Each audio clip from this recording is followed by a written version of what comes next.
collision.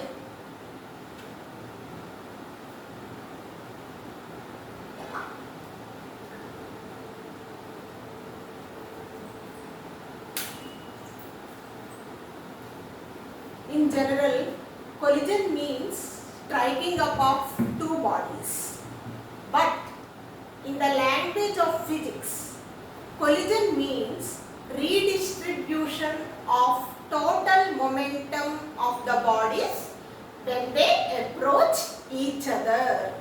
రెండు bodies ఒకదానికొకటి approach అయినప్పుడు వాటి మొమెంటం రీడిస్ట్రిబ్యూట్ అవుతుంది. ఆ రీడిస్ట్రిబ్యూట్ అవటాన్నే కొలిజన్ అంటారు. రీడిస్ట్రిబ్యూట్ అవటం అంటే మీనింగ్ ఏంటంటే కొలిజన్ జరగక మునుపు వాటి మొమెంటం రెండింటికి కలిపి ఎంత ఉందో కొలిజన్ జరిగిన తర్వాత కూడా ఆ రెండింటికి కలిపి టోటల్ మొమెంటం అంతే ఉంటుంది. ఫర్ ఎగ్జాంపుల్ ఇక్కడ టూ బాడీస్ తీసుకుందాం. ఫస్ట్ బాడీ యొక్క మాస్ m1, అది u1 వెలాసిటీతో మూవ్ అవుతోంది అనుకుందాము. సెకండ్ బాడీ యొక్క మాస్ తీసుకుందాము, అది దాని మాస్ m2, అది u2 వెలాసిటీతో మూవ్ అవుతోంది అనుకుందాము. అవి రెండు కొలైడ్ అయ్యాయి అనుకుందాము. కొలైడ్ అయ్యాక m1 moves with velocity v1 and m2 moves with velocity v2 అనుకుందాము.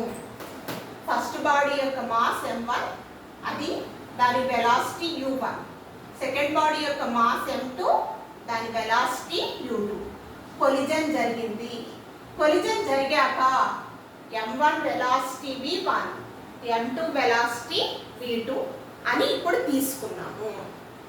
ఇప్పుడు ఫస్ట్ బాడీ యొక్క మొమెంటం వేస్తున్నాను. ఎంత? m1 u1. సెకండ్ బాడీ యొక్క మొమెంటం ఎంత? m2 u2. తర్వాత కొలిజన్ జరిగిన తర్వాత ఫస్ట్ బాడీ యొక్క మొమెంటం m1 v1. కొలిజన్ జరిగిన తర్వాత సెకండ్ బాడీ యొక్క మొమెంటం m2 v2. ఇప్పుడు కొలిజన్ అంటే law of conservation of linear momentum satisfy అవ్వాలి. Law of conservation of linear momentum అంటే ఏంటంటే ఈ రెండు పార్టికల్స్ కి కలిపి, రెండు పార్టికల్స్ లేదా బాడీస్ కి కలిపి మొమెంటం ఈ రెండిటికి కలిపి బిఫోర్ కొలిజన్ ఎంత ఉంటుందో మొమెంటం రెండిటికి కలిపి ఆఫ్టర్ కొలిజన్ అంతే ఉంటుంది. అంటే ఈ రెండిటికి కలిపి మొమెంటం కొలిజన్ జరగక ముందు ఎంత ఉందంటే m1 u1 plus m2 u2 ఉంది. అలాగే కొలిజన్ జరిగిన తర్వాత ఈ రెండింటికి కలిపి మొమెంటం ఎంత ఉంటుందంటే m1 v1 plus m2 v2. ఇప్పుడు లా ఆఫ్ కొలిజన్ అంటే law of conservation of linear momentum satisfy అవ్వాలి. అంటే ఈ మొమెంటం ఇక్కడ ఒక విధంగా డిస్ట్రిబ్యూట్ అయితే ఇక్కడ ఒక విధంగా డిస్ట్రిబ్యూట్ అయింది. అంటే మొమెంటం రీడిస్ట్రిబ్యూట్ అయింది. అంటే total momentum of the bodies before collision is equal to total momentum of the bodies after collision అన్నమాట. ఈ కొలిజన్ అనేది టూ టైప్స్. ఒకటి ఏంటంటే పర్ఫెక్ట్లీ ఎలాస్టిక్ కొలిజన్, రెండోది inelastic collision. Perfectly elastic collision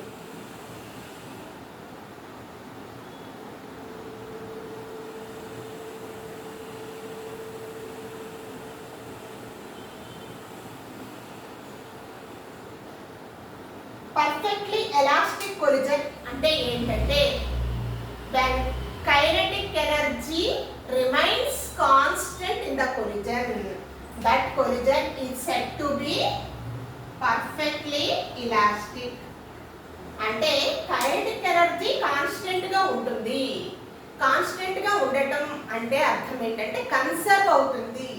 conserve అవుతుంది అంటే అర్థం ఏంటంటే total kinetic energy before collision is equal to total kinetic energy after collision. ఈ బాడీస్ కనుక తీసుకుంటే పర్ఫెక్ట్లీ ఎలాస్టిక్ కొలిజన్ అంటే ఫస్ట్ దానికి కైనెటిక్ ఎనర్జీ రాసుకుంటే half m1u1 square plus half m2u2 square is equal to half m1v1 square plus half m2v2 square. ఇది first దాని kinetic energy, ఇది second దాని కైనెటిక్ ఎనర్జీ. తర్వాత కొలిజన్ తర్వాత జరిగిన తర్వాత ఫస్ట్ దాని కైనెటిక్ ఎనర్జీ, సెకండ్ బాడీ యొక్క కైనెటిక్ ఎనర్జీ వేసాం. అంటే పర్ఫెక్ట్లీ ఎలాస్టిక్ కొలిజన్ లో కైనెటిక్ ఎనర్జీ కన్సర్వ్ అవుతుంది. అంటే total kinetic energy of the two bodies before collision is equal to total kinetic energy of the two bodies after collision. ఈ perfect అంటే నేను ఇందాకే చెప్పాను, కొలిజన్ అంటేనే లా of conservation of linear momentum satisfy అవ్వాలి. అంటే కైనెటిక్ ఎనర్జీను తర్వాత లా of conservation of linear momentum ఈ రెండు ఎక్కడైతే సాటిస్ఫై అవుతాయో ఆ రెండు సాటిస్ఫై అయిన కొలిజన్ని పర్ఫెక్ట్లీ ఎలాస్టిక్ కొలిజన్ అంటే. ఈ పర్ఫెక్ట్లీ ఎలాస్టిక్ కొలిజన్కి ఎగ్జాంపుల్ ఏంటి? Collision between atomic and sub atomic particles, చాలా మైన్యూట్ పార్టికల్స్ మధ్య జరిగే కొలిజన్ పర్ఫెక్ట్లీ ఎలాస్టిక్ కొలిజన్ అన్నమాట. అంటే ఇక్కడ ఇంకా ఎలా తీసుకోవచ్చు అంటే ఈ కొలిజన్ బిట్వీన్ బిలియర్డ్ బాల్స్ కూడా కరెక్ట్గా అలా వెనక్కి వచ్చేస్తాయి. There is no loss of kinetic energy loss అవ్వదు. ఈ పార్టికల్స్ కానీ బాడీస్ కానీ డిఫార్మేషన్ అవ్వవు అనమాట. అలాంటి కొలిజన్ని మనం ఏమంటారంటే పర్ఫెక్ట్లీ ఎలాస్టిక్ కొలిజన్ అంటారు. తర్వాత ఇన్ ఎలాస్టిక్ కొలిజన్,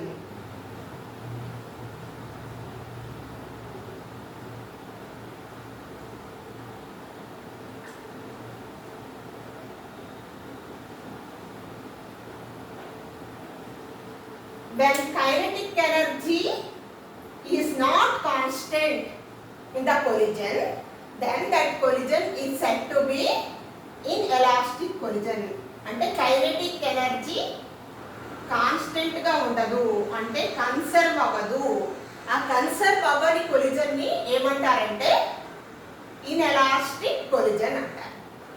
కానీ ఇక్కడ కైనెటిక్ ఎనర్జీ కన్సర్వ్ అవ్వలేదు అని చెప్పాను, కానీ టోటల్ ఎనర్జీ కన్సర్వ్ అవ్వలేదని చెప్పను. ఎందుకంటే పర్ఫెక్ట్లీ ఇలాస్టిక్ కొలిజన్ లో అయినా ఇన్ఎలాస్టిక్ కొలిజన్ లో అయినా అసలు ఎక్కడైనా సరే టోటల్ ఎనర్జీ కన్సర్వ్ అవుతుంది. ఆ కన్సర్వ్ అవటాన్ని మనం ఏమంటాము? Law of conservation of energy. Law of conservation of energy ఏంటి? Energy can neither be created nor destroyed. దీన్ని ఇంకా ఎలా చెప్పచ్చు? Total energy before collision is equal to total energy after collision. ఇక్కడ చెప్పేది ఏంటంటే ఇన్ఎలాస్టిక్ కొలిజన్ లో కైనెటిక్ ఎనర్జీ కాన్స్టెంట్ గా ఉండదు, కన్సర్వ్ అవ్వదు. There is a loss of kinetic energy. ఆ loss of kinetic energy heat కింద, సౌండ్ కింద, తర్వాత ఏమన్నా బాడీస్ డిఫార్మ్ అయిపోతాయి, ఆ డిఫార్మ్ అయిపోయిన వాటి కింద మారుతుంది అన్నమాట. ఇక్కడ కైనెటిక్ ఎనర్జీ కన్సర్వ్ అవ్వదు, కానీ లా of conservation of linear momentum satisfy అవుతుంది. అసలు ఏ కొలిజన్ లో అయినా, కొలిజన్ అంటేనే ఏమిటంటే మొమెంటం రీడిస్ట్రిబ్యూట్ అవుతుంది, అందుకని law of conservation of linear momentum satisfy అవుతుంది. ఇప్పుడు ఈ ఇన్ఎలాస్టిక్ కొలిజన్ కి ఎగ్జాంపుల్స్, ఈ ఇన్ఎలాస్టిక్ కొలిజన్ కి ఎగ్జాంపుల్స్ చెప్పే ముందు ఏంటంటే ఈ ఇన్ఎలాస్టిక్ కొలిజన్ లో బాడీస్ రెండు టచ్ అయిపోయి దే స్టిక్ టుగెదర్. అవి రెండు స్టిక్ అయిపోతాయి. They either be at rest, అవి రెండు ఒక రెస్ట్ లో ఉండొచ్చు, లేకపోతే they move with constant velocity. రెండు కలిపి ఒక వెలాసిటీతో మూవ్ అవ్వచ్చు. ఈ ఇన్ఎలాస్టిక్ కొలిజన్ లో రెండు బాడీస్ స్టిక్ అయిపోయి they may be either rest or move with constant velocity. దీనికి ఎగ్జాంపుల్స్ ఏంటి? ఒకటి ఏంటంటే bullet embedded in a target. Bullet టార్గెట్లో మొత్తం అంతా వెళ్ళిపోయి ఉంటుంది కదా, అదొక ఎగ్జాంపుల్. ఇంకొక ఎగ్జాంపుల్ ఏంటంటే ఈ క్రాషింగ్ ఆఫ్ కార్స్, లారీస్ లేకపోతే బసెస్, అది కూడా ఇన్ఎలాస్టిక్ కొలిజన్కి ఎగ్జాంపుల్. తర్వాత head on collision. Head on collision అంటే అర్థం ఏంటంటే, ఇప్పుడు రెండు బాడీస్ కనుక తీసుకుంటే, if the velocities of two bodies before and after collision they లై in along same straight line, then that collision is said to be head on. అంటే అర్థం ఏంటంటే, కొలిజన్ జరగక మునుపు ఈ టూ బాడీస్ ఒక లైన్లో మూవ్ అవుతాయి. తర్వాత కొలిజన్ జరిగిన తర్వాత కూడా ఆ వెలాసిటీస్ ఎటు మూవ్ అవుతున్నాయో చెప్పట్లేదు. ముందుకు మూవ్ అవ్వచ్చు, వెనక్కి మూవ్ అవ్వచ్చు, కానీ ఒక లైన్ మీదే మూవ్ అవుతే దాన్ని హెడ్ ఆన్ కొలిజన్ అంటారు. ఈ హెడ్ ఆన్ కొలిజన్ ఇలాస్టిక్ అవ్వచ్చు, ఇన్ఎలాస్టిక్ అవ్వచ్చు. Okay, fast.